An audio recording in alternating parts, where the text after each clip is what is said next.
So just so that everybody knows why the translators are studying to translate is that Dylan really likes the attention of you recognizing if he's got a new haircut, a new shirt, new pair of pants, or a pair of shoes.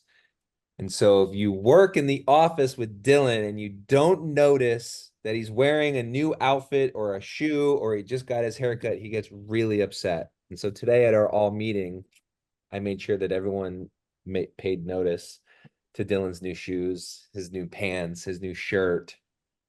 He's really Well, proud.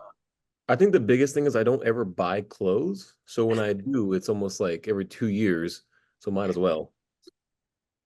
Oh boy, we're off the rails here, guys. I like Duquesne is really a stickler about time. I try to keep us in the rails, like of like the topic of conversation, but love everyone getting a glimpse into the fun inner office workings. So, hello, ambassadors. Welcome to the ambassador training call. Today, you love the back and forth. Oh God, it drains me. There's so much. Um, Welcome to the ambassador call. Today, we are going to be talking. And I realized this, and I updated over the weekend the newsletter because it did just say brick and mortar, and I thought that might not translate well, and so a lot of you are joining today's call with an interest. Hey, Alona, I haven't seen you in a while. It's nice to see you. Um, is that a lot of you may join today's call about how to pitch to and what we call here in America a brick and mortar, which is really like a retail location, a wellness facility, a coffee shop, a vitamin shop, et cetera, et cetera. And so we got Dylan and Duquesne and myself. I think Ted's going to join as well.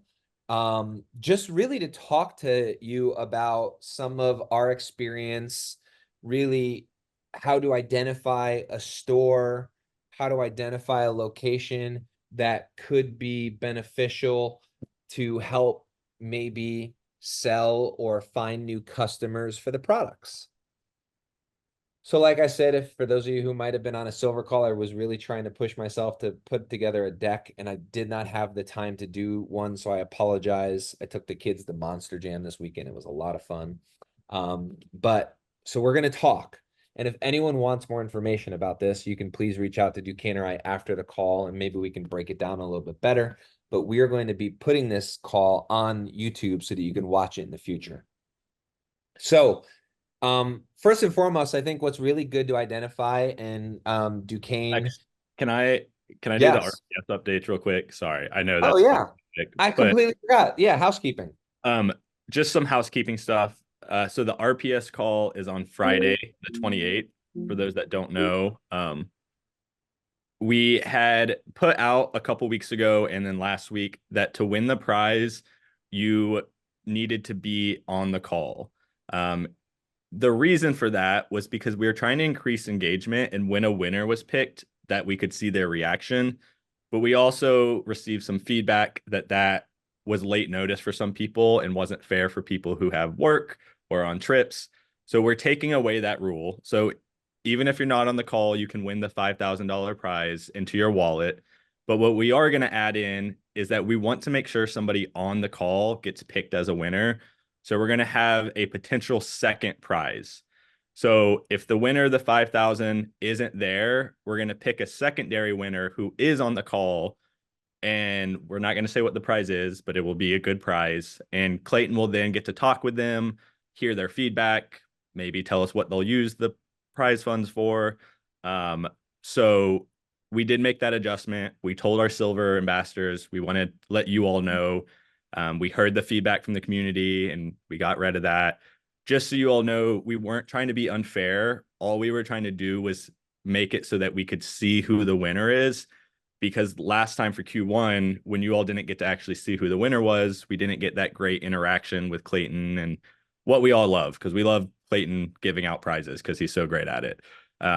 But we also understood how that wasn't fair for some people. So we heard y'all, we took that away, and we just kind of wanted to explain our rationale behind it.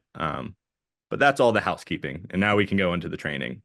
Thank you, Duquesne. See, Duquesne he's got that teacher mode in him, and that's really good because I would have just went right into training and not even told anybody about any of the updates. So we did that guy for you guys. So hopefully you guys are all excited about that. All right. So brick and mortar, retail locations, retail shops. Um, what we really want to do is ensure that we really start the call about, some market analysis and how to do a market analysis of an area that you're in, or maybe it's just communicating with somebody that you met at an event, or like we meet a lot of so it's also referred to as like a B2B, so a business to a business transaction. And so that would really be somebody that runs a retail location or runs a facility. And this might also translate into just like, for example, chiropractors. Like Ted and I have the same chiropractor, and we're talking to her because she just moved locations to her own facility about showcasing and retailing the root products at her office.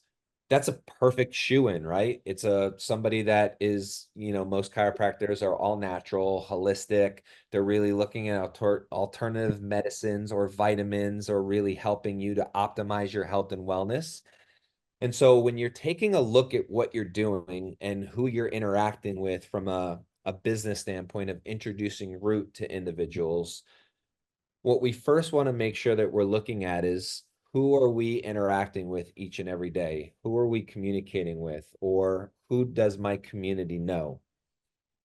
And what is a good opportunity to look at that is I'll use me as an example. So for those of you who know, I had surgery on my shoulder. It's now 7 months, and I go to a physical therapist, and they're a very like it's an out of network, so I pay out of pocket for it, but they are like a very high end physical therapist that they have supplements and vitamins at their facility. And I've been talking with them about not only sampling, because they work with a lot of athletes, sports athletes. They work that literally there's a golf store right next door to them who is another really partner, but also really the chiropractor that I go to. So I'm always having conversations with individuals about, hey, you should offer some of our products.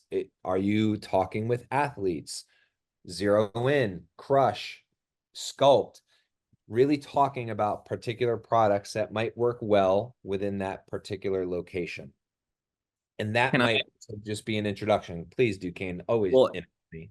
that makes it sound bad, but the reason Patrick is saying this is because if you go in and you just show them every single product, that's overwhelming for a store.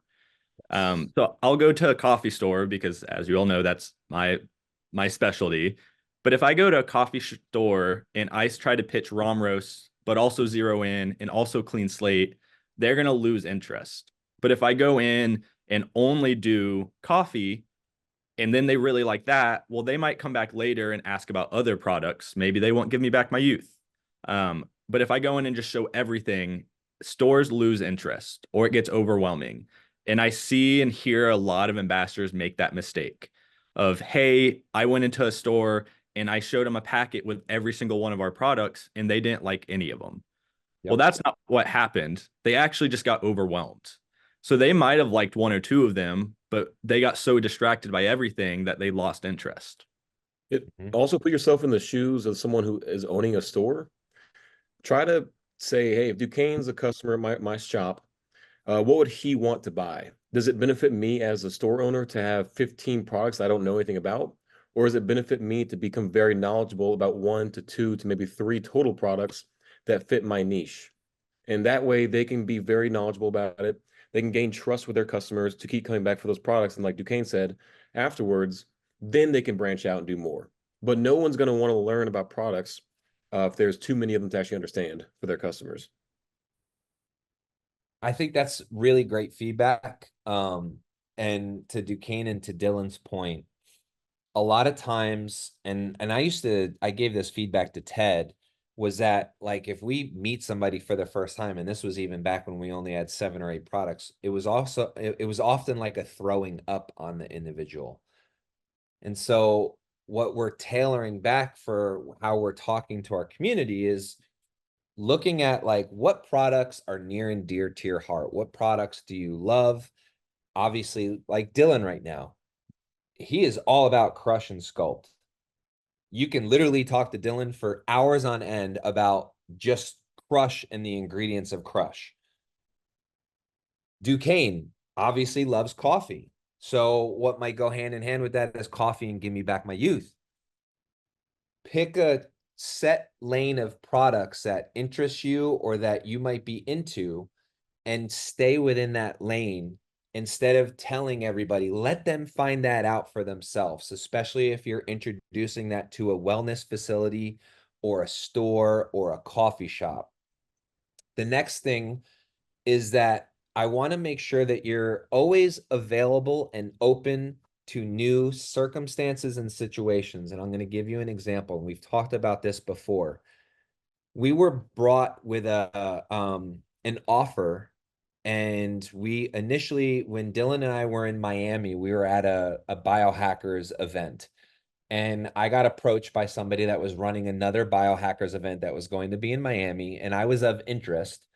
And to buy a booth, I think it was like $5,000, somewhere around $5,000 or $10,000. That's often like when we buy a booth, it's about that for these events that we go to.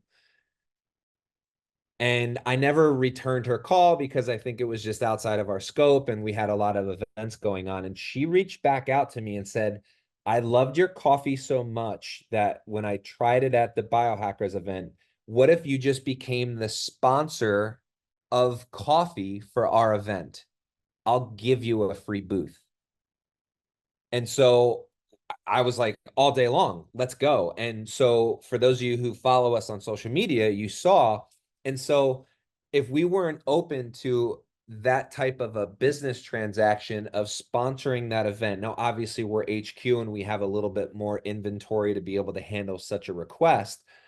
But the reason why I'm saying that to you is being open to what if you do a tasting or a taste test at a coffee shop where you offer a couple bags for them to do during their peak times to offer the Give Me Back My Youth and the Rom Roast as an alternative to somebody that might get a cappuccino or a latte or something similar like that. That's literally what, $75 for 3 bags of the Rom Roast, and giving them the 3 bags and having them use it as a pour over or brewing however it is that they want to brew it, and you guys being there as you're the information of, hey, why don't you try this Rom Roast, giving them all the benefits. And we've really tailored this into, and I want to make sure that we step back so that we're talking about the entire company, because I don't want this to be all about just like pitching to a coffee shop or talking to a coffee shop.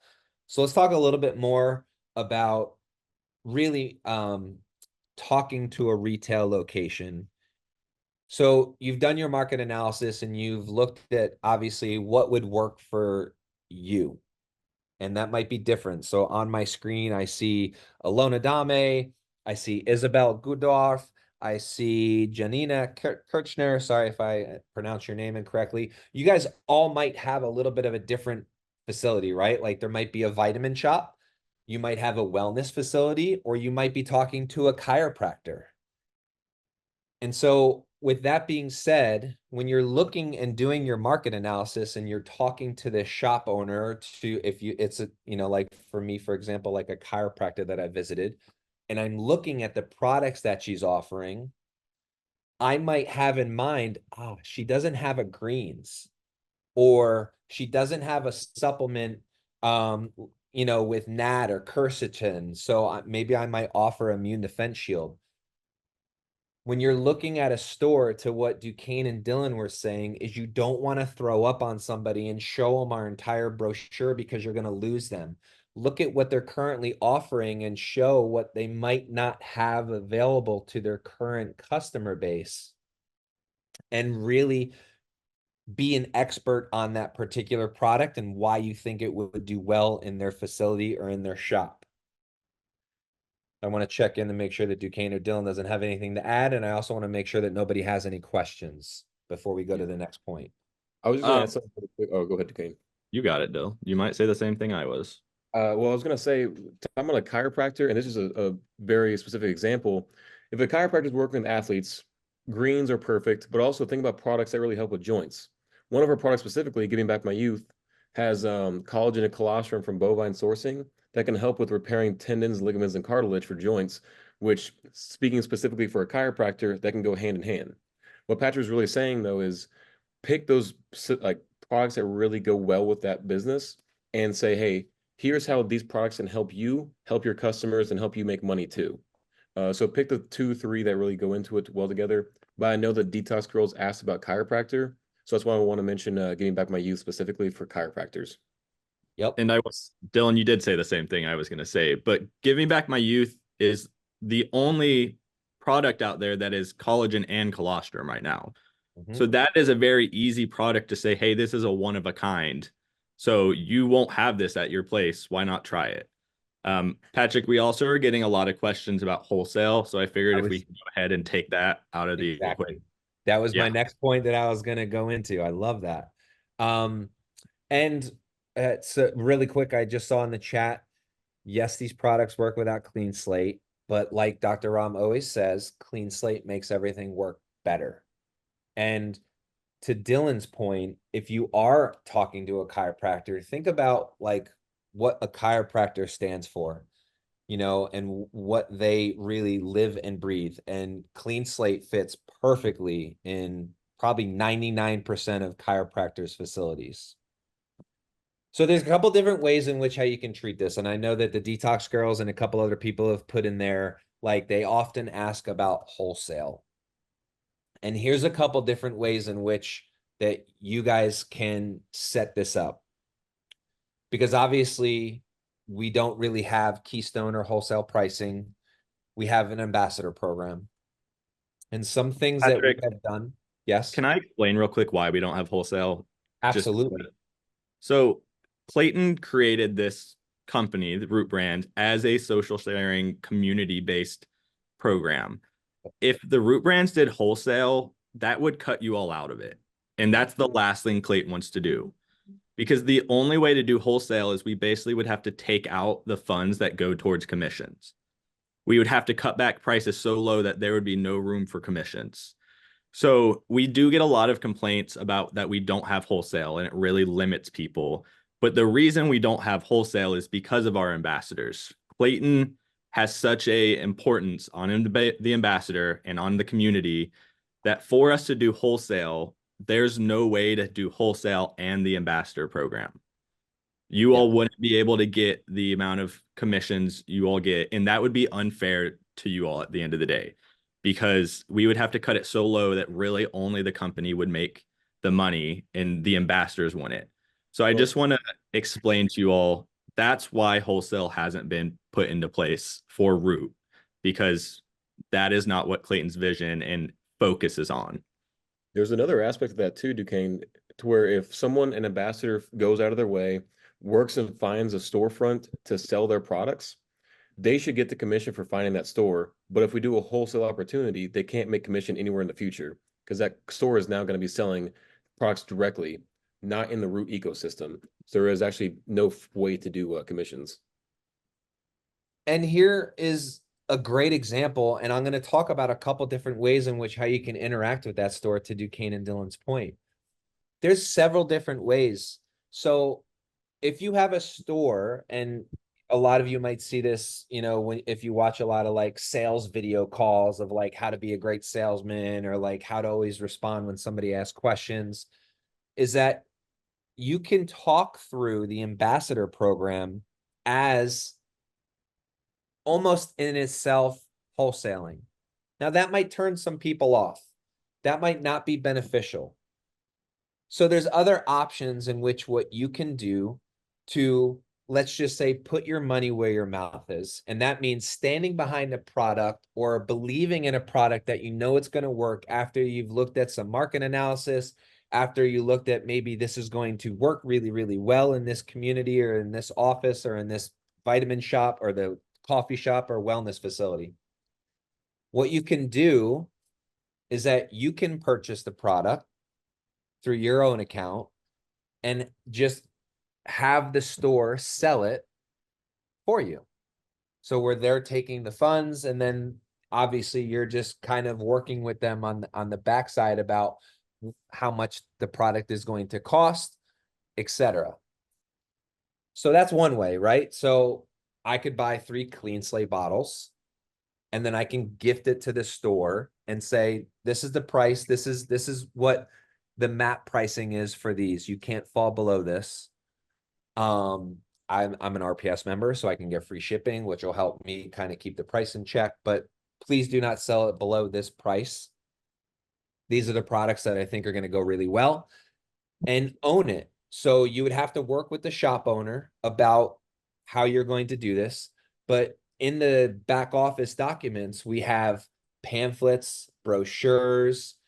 You can use the logo to dress up if they're giving you retail space, where they're going to place it in the shop, and then really treat it as an education for the shop owner about how they can introduce, let's just say, clean slate, and how it's going to help other products that they're currently selling or offering work better.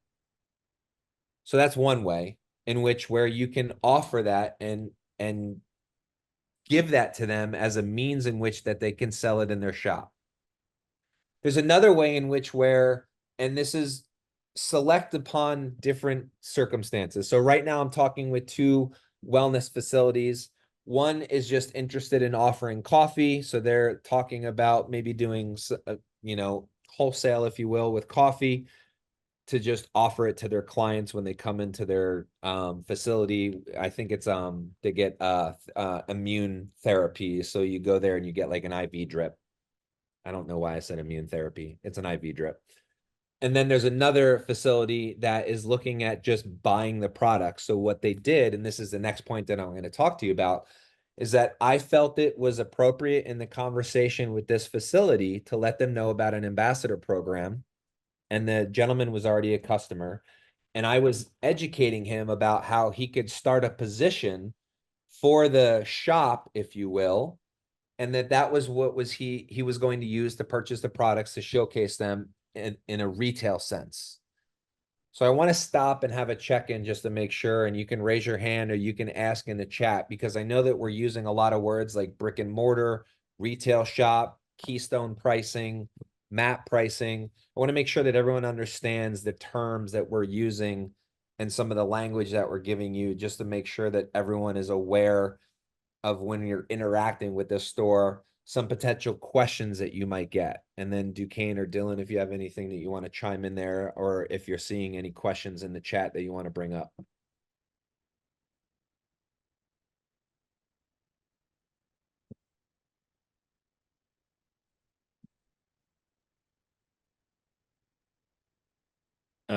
Define keystone versus map pricing, Patrick.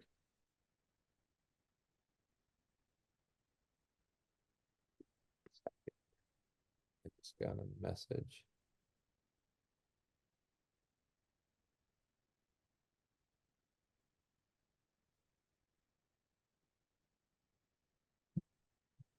So keystone pricing is wholesale pricing, right? So keystone is really like wholesale, what you would offer to a wellness facility, which, and I'm using that term very broadly because we don't have a wholesale deal set up. So I'm letting you know about it really. How they think about it, you mean? Like they're gonna think Keystone when we give them an alternative to wholesale? Like, is that gonna be their verbiage? That's their verbiage, but I'm also trying to explain this effectively, that if you're the ambassador and you, let's just say you sign up the wellness facility, I'm trying to incorporate how to effectively explain using the algorithm and the 15 and the sharing rewards to help you figure out what that wholesale keystone pricing is. And then the map pricing is basically the price that's set. So if anyone here is a third-party seller, we have map pricing, which basically delineates a price you can't fall below. So you cannot sell this product below this price. Dylan, do you want to talk a little bit Yeah. about the third-party sellers and So I was that? going to actually mention two things. One, Astrid and Birgit, you guys mentioned the eBay resellers. People are falling below that expected pricing. For anyone who has questions when you're talking to a brick and mortar store or an online store, we have actually created what's called third-party reselling guidelines, and those can be found in your back office documents. That will have, and MAP, by the way, is minimum advertised pricing. So the minimum pricing that they can advertise on their websites or in their stores will have to be within those guidelines. And it's broken down per product, so it's very easy to see. For example, Clean Slate online at the Root Brands is 74 USD. Shipping is roughly 11.95. And then adding that together, we added $2 more to keep the Root Brands kind of shield protected. That way, the MAP pricing for resellers can't fall below that. Once again, this is all shown online for the Documents tab for the third-party reselling, but that's what he means when he says MAP pricing. So when you sell to a store or you tell them to resell our products, we just request that they sell to not compete against the Root Brands pricing. Thank That you. benefits too. I didn't even think about giving you the definition of what map pricing is. We're just so quick to just say things here. We also have to like narrow it down. So thank you for doing that. Duquesne, did you have anything you wanted to add? No, but and you might be going to talk about this, but I did want to bring up if stores don't want to hold a lot of product in their actual store, how you can set that up. Yeah. Yep. That So this You is one of the ways we Yeah. actually have a store right next to our office. That's a like healthy produce and like a supplement store. And the way they had set this up, and it's the way I think is the easiest, if I'm going to be honest, you all can obviously do all the different ways we've talked about. But what they did is they set up an account and they bought 4 or 5 clean slate restore and zero in, I believe is what they did at first, Patrick. Yeah. Um, and they sold those at the store. But then what they did is they handed out a QR code or a basically like a little pamphlet that said to sign up and have this shipped to you monthly, scan this code and set up an RPS. And then that way, what they did, and that QR code was their referral link. So they only had to buy a little bit for in their shop. But otherwise, when someone bought it, they basically signed them up an account and had them start buying it online. There are multiple ways that this helps a store. And so I want you all to know this so that you can talk about it right. For a store to not have to house all the products. So if they went and bought 100 products, they have to keep that on their shelf. They have to store it somewhere. It takes up space. But for us, and then they have to pay shipping sometimes if they do online sales. But for us to offer, or you ambassadors to offer, hey, you can buy a couple of these, put on your shelf. But then when someone buys it, make them an account, and you all teach the store how to make somebody a root account. And then you can tell the customer that they can buy online and set it up to get monthly. And this helps a store because a lot of times stores only get one-time customers. So they have a lot of customers who come in once and they never come back into the store. But if you all can go talk to a store and show them a way of, hey, you only have to sell to this customer one time, but then you can have another company ship them products every month and you still make 15% of that. And that is a really good deal for stores because they don't have to handle the shipping. They don't have to handle the storage cost. They don't have to actually buy the product and make it take up space. So that is a great way to pitch it to stores is to say, hey, you only need to sell this once, and then you can make the customer an account and not worry about shipping. You still make 15%. So if it's $100 product, they make $15 and they don't really even do anything. And that's the best way to really get stores to do this is that every month, maybe they buy 3 Trinity packs or a Trinity Plus packs. They put those in the store, they sell them and don't make much money. But what they do on the back end is they sign up a customer and have them order online. And then they have those customers for life. They never have to actually meet those customers in person again. Can I mention an example? I have two examples, but one specifically that kind of ties in with that. And it's about products we don't normally talk about, and it's Bill and Coo. We've actually done a couple of times. We've heard other ambassadors doing this, but I want to tell for the rest of the community. If you go to an animal shelter and you show them our product line for Bill and Coo, what you can do is you can give them our pamphlets, our information for each product, and you can have them give that information to the people who are adopting those animals and say, hey, here's some amazing products to your customers. And the shelter also gets money, almost like donations, for every time that customer buys products from their shelter through their code. So you're benefiting the shelter, you're adopting the animals, and you're giving them the 15% commission. That's just an example because obviously those people at shelters will never go back to that shelter most likely. They're going to adopt the animal, they're going to take it home, and that's maybe what they do. So that shelter can then give them information for products, and that person can buy those products individually. That's a really good point, Dylan. And I think there's a couple different aspects, and we sometimes find ourselves going into certain lanes of like, Rom roast or Bill and Coo or root products. Is sell it to the store or to the facility or to the adoption facility of how it's going to benefit them. And so Dylan's given you a couple different options, and so is Duquesne, of really helping the store. So let's talk about the store using the ambassador program to sign up.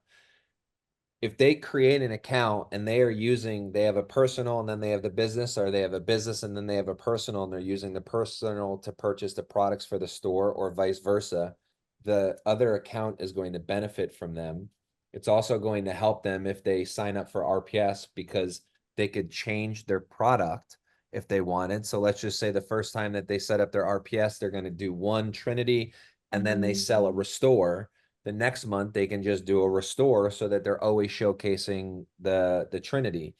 After the fourth month, so on month number 5, they get a $50 or $100 coupon voucher that they can use for an in-between order, which is going to help lower their pricing of what they got into a product for, so that they're going to make a larger margin on what they're going to sell it to their customers for. So these are all words that when you're pitching to a store or a brick and mortar location, that are going to help them understand, my margin's going to get better. This is what I can do. I can use RPS. I don't have to pay for shipping. But to Duquesne's point, is that creating a QR code, which you can teach them how to use the referral code. So we haven't even talked about this on this call, is like creating a pack, if you will, of like, hey, this is this chiropractor's specific pack. This is what they recommend as their protocol for getting your body back in shape, or getting you back, or detoxing, or having a perfect coffee. That is like a very, very good way in just creating a QR code that is next to the brochure or next to the items that they're selling in the shop or that they're offering to introduce customers. And when you're talking to that facility, that wellness studio, or that coffee shop, et cetera, you can talk to them about how they're going to position the store and creating their account underneath you, introducing them creating a personal account or a business account, right? So you're helping them understand how the system works. And what Duquesne was saying is that shelving space costs a brick and mortar location money. It's real estate. And that's why, in my old life of like, when I was working for other companies, you talk about like end cap, you talk about counter space, shelf space. Those all are real estate, and they have different costing mechanisms of like where you can put products.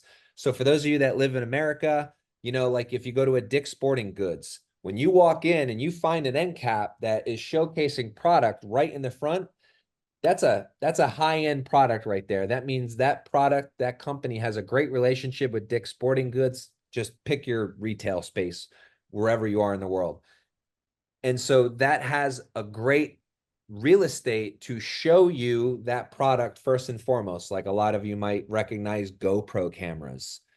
They have really good margins. They're a really good customer, and they work with a lot of retail brands to have that end cap space. So when you're talking to a retail shop, you want to talk about where they're going to position the products in the store, how they're going to position the products, and offer them ways in which how they can introduce the customers at a zero cost to them, and how the customers can benefit, and they can set up their RPS to set it and forget it, and they're going to get those products, and that this is what they recommend. Again, we're going off on several different tangents, but I really want to make sure that we get as much information to all of you. And then the last point that Dylan was saying, which I love this idea, and we've pitched this here in our community, is working with local adoption centers for pets or animals, whatever is in your vicinity, and recommending that the puppies, which a lot of adoption facilities, I don't want to talk negatively about them, but they're troubled for money.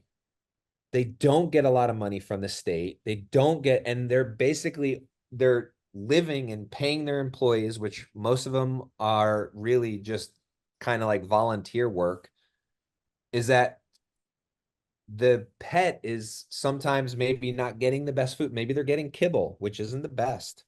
Maybe they're not getting the best products. And when you're looking at a way to pitch this to an adoption center that maybe has pets or has puppies or cats or whatever furry friend you want to think about, is introducing them a way of like, hey, if the adoption clinic sets up an account, and everybody that adopts a dog, you put this in your packet that you are required to set up an account that you're going to give this dog, Annie Greens, whatever, as like for the first 6 months, because for those of you who live in America, to adopt a dog, it is tough.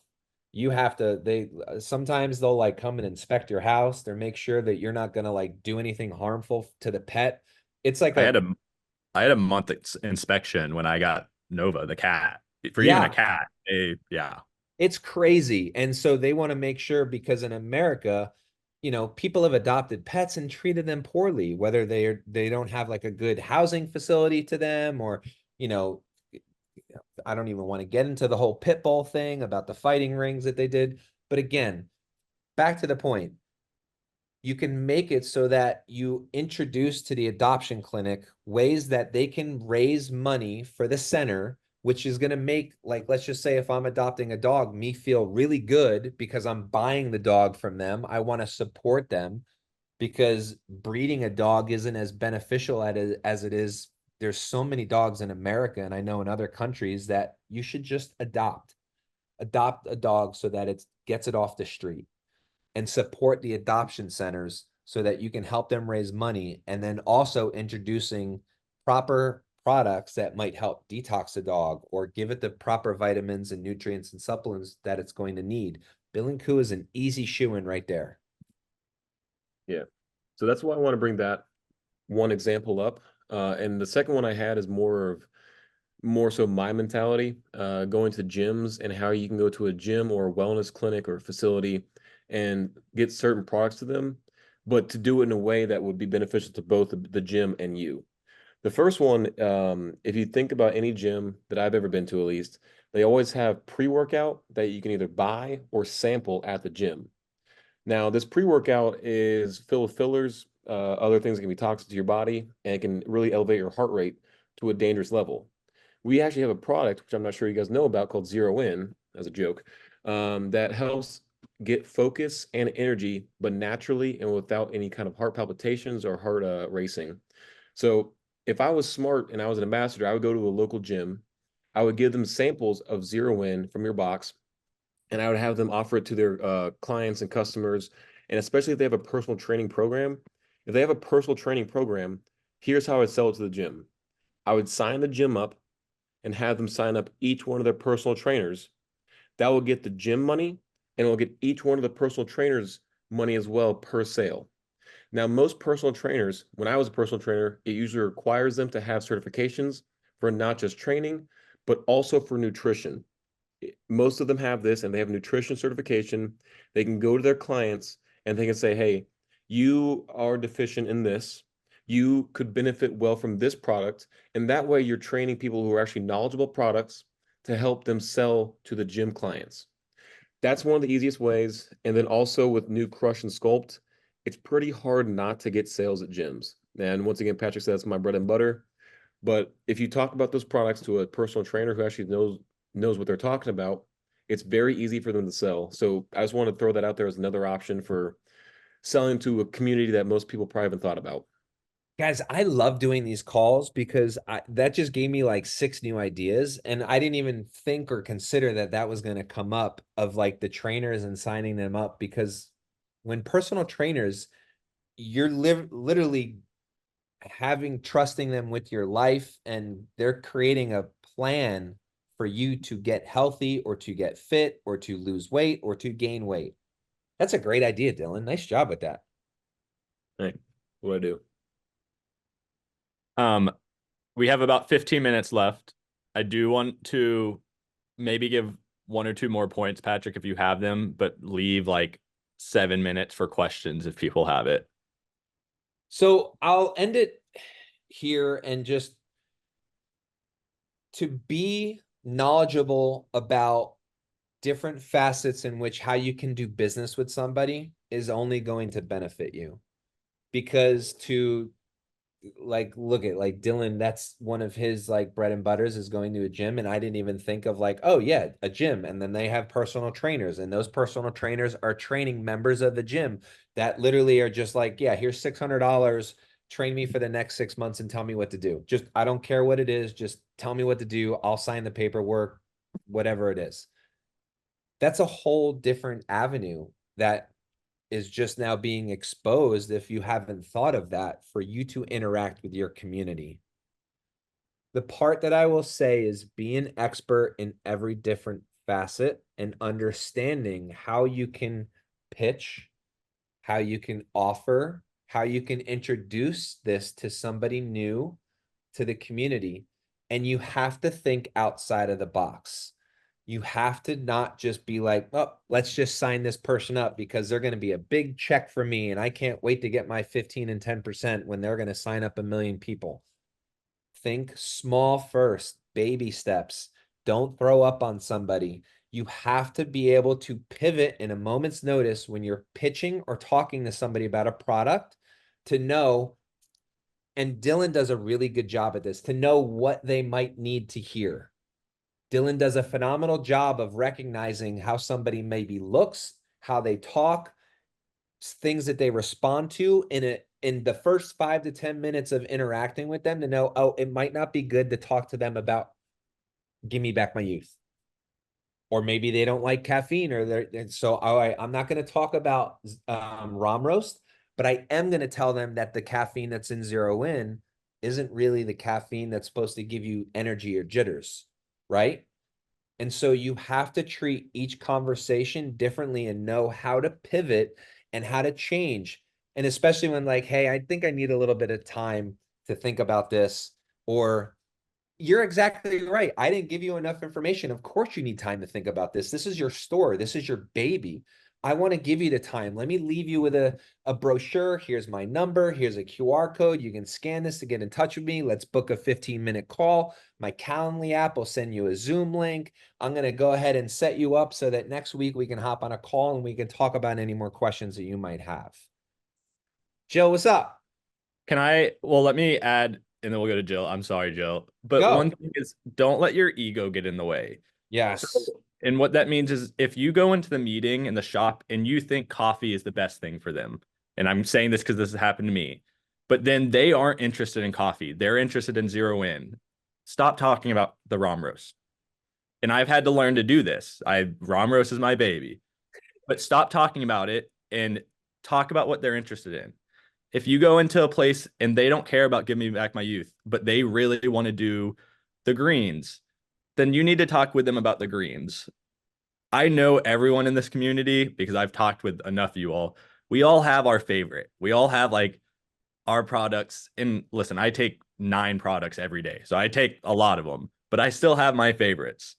But sometimes you got to drop what you might feel closest with and talk about what they want. And you can't get upset about it, because I've heard stories from people who get upset and say, hey, they don't understand clean slate. I don't get it. And it gets them really mad. But then I will talk with that person more and find out that they had a ton of questions about zero in and they never really pitched zero in. So get them started with one product, let your ego go. And then in 3 months, once that one product works for them, I promise you, they're going to come back and be like, hey, what was that clean thing you talked about? Like, teach me more about that. So I just want to remind people, you're like, our ego, and I've had to learn this, doesn't really have a place in sales when we're pitching stuff. Okay, now you, Jill. I'm sorry for taking your time. It's fine. Actually, I'm going to follow up on your point right there. Ask questions. Mm-hmm.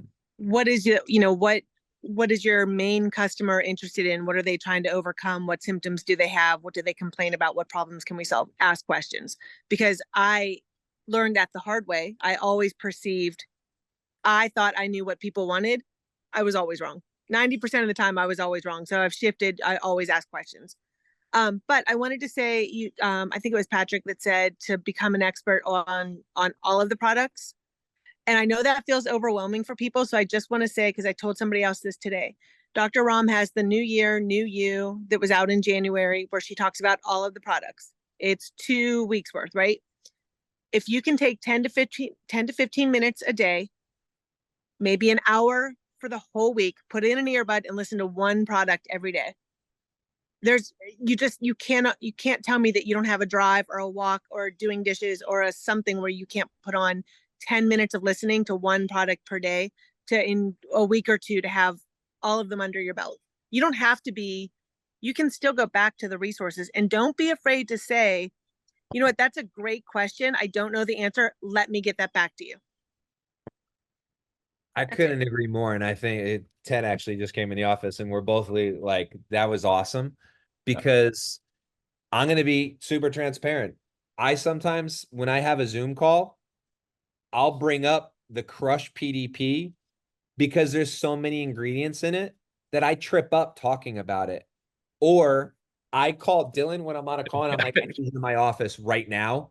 Get it. And he comes and then he hijacks the call and he talks about Crush, but it helps me look better that, hey, I don't have that answer for you. To your point, Jill, let me get somebody that does, because the way that it literally just flows off Dylan's tongue when he's talking about Crush, because it's so effortless and he loves the product, but it's also such a good product to talk about. And so I stink talking about Crush, but I'm okay with when I'm in a booth working next to Dylan, I'm like, talk to this guy. Look at his arms. So again, we've talked about some really interesting aspects. We tried to go through different avenues of how you can pitch, how you can talk to a store, how to find a store, how to find a coffee shop. Maybe it's a chiropractor, maybe it's a gym, maybe it's a trainer. There's so many different avenues in which you can take this at your disposal. You just have to be comfortable and confident in talking about the brand and being able to make that pivot in a moment's notice. If, to Jill and Duquesne's point, somebody might not be interested in coffee, but they're really interested in Give Me Back My Youth. Stop talking about that one product and focus about what they are wanting, because selling is thinking about and delivering to what the person wants, not what you think they want, because oftentimes you're wrong. Can I touch on one other thing that I think Patrick brought up that was amazing? And I know this is hard as an ambassador or as a salesperson, but if you have somebody in your downline that knows more about fitness than you, or if you have a sponsor who is just like, they're a chiropractor, don't feel afraid to have somebody with you. Okay. And again, it helps when they're in your community, but maybe that does mean you have to put them two levels below you. But also, that's what it takes sometimes. Sometimes it takes a team approach. If Patrick can't close a deal because it's a fitness place, but he knows it's really close and he brings in Dylan, and then Dylan gets some of the credit, that's just part of business, and it's part of growing. I know that's hard sometimes because sales and ambassadors are very competitive people, and business-minded people are usually a little competitive, and that's okay. That's what make you all great at your business. But also, don't feel afraid to have somebody else tied in with you sometimes. Maybe it is somebody 2 levels below you who's a personal trainer. Maybe it's somebody who is a sponsor, who is a coffee expert. You know, ask for help if you need it. Maybe it means sending a message to Dylan. Dylan can't take credit for it, but send a Dylan a message about Crush and say, hey, what are 3 talking points? I know it's hard to ask for help sometimes, but it does wonders. Okay. You don't have to always do it alone. And then what happens is if you ask for help and you hear them do it, you're going to learn that information. And then next time you're going to be able to do it yourself. I would also say it's part of being a leader Yeah. and doing that and making that decision to know I'm not the one for this individual, or maybe we're just not jiving, right? But I'm looking on my screen. I saw Joni here. I saw Jill from the Detox Girls. You know, many times that I've talked with Joni and Jill, and I find out that they're helping somebody that isn't even in their downline. They're just helping. Rising tides raise all ships.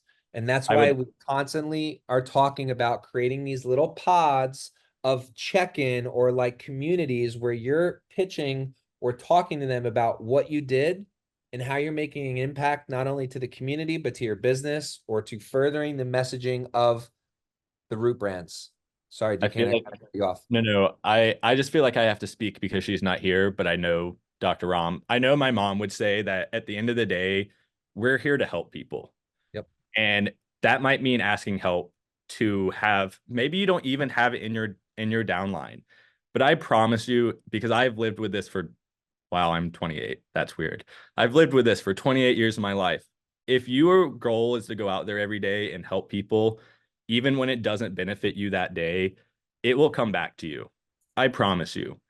And at the end of the day, you feel better about yourself, and nobody here can tell me differently because I know when I go out there and help people, sometimes I feel better when I don't even get anything from it.